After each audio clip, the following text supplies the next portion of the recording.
Is it sick to condemn people to hell? How does such a belief square with an all-loving, all-good God? And why would an all-good, all-powerful God sit by and allow evil, suffering, and pain to continue?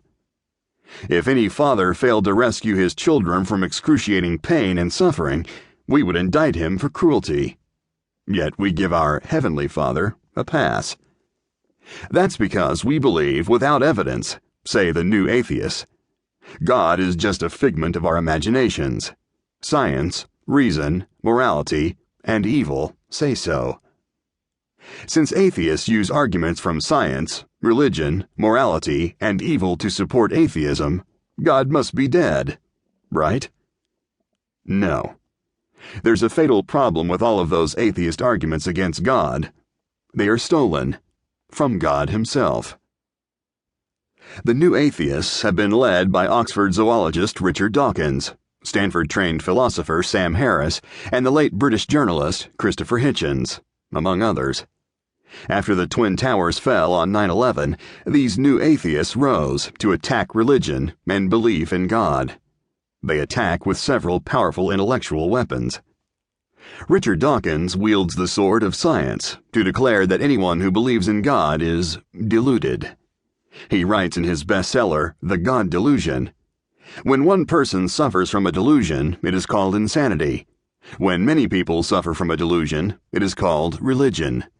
If this book works as intended, religious readers who open it will be atheists when they put it down." According to Dawkins, advances in our understanding of evolution make belief in God obsolete.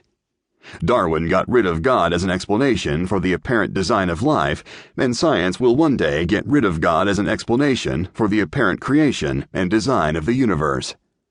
Since Dawkins believes natural laws can't be broken, he is incredulous that anyone could believe in miracles. In fact, he's called anyone who believes in creation ignorant, stupid, or insane. But it's not just believers in God who are wicked. According to Dawkins, God himself is wicked. Dawkins writes, "The God of the Old Testament is arguably the most unpleasant character in all fiction, jealous and proud of it, a petty, unjust, unforgiving control freak, a vindictive, bloodthirsty ethnic cleanser, a misogynistic, homophobic, racist, infanticidal, genocidal, filicidal, pestilential, megalomaniacal, sadomasochistic, capriciously malevolent bully." With that perspective on God, it's no wonder that Dawkins claims that teaching religion to your children is child abuse.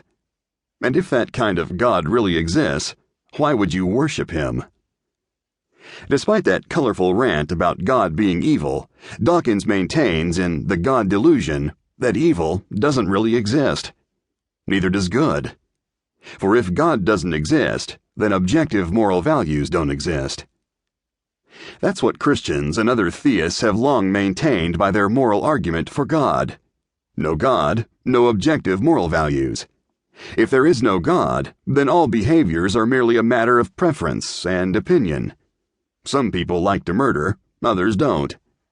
Without an unchangeable authoritative standard beyond human opinion, nothing is objectively right or wrong. Only if God exists is there an authoritative and unchanging standard, God's nature, that establishes what is morally right. An atheistic reality has no such standard, which Dawkins has acknowledged. He wrote, "It is pretty hard to defend absolutist morals on grounds other than religious ones. Therefore, a consistent atheist must admit that it's not morally wrong to murder millions of people in gas chambers. It's just a matter of opinion." But thanks to fellow atheist Sam Harris, Richard Dawkins now appears to affirm objective morality while maintaining his atheism.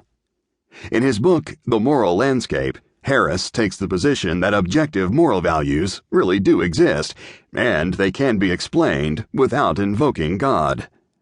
He claims that if we just use our reason, we'll see that human flourishing is the standard by which we determine something is good or bad.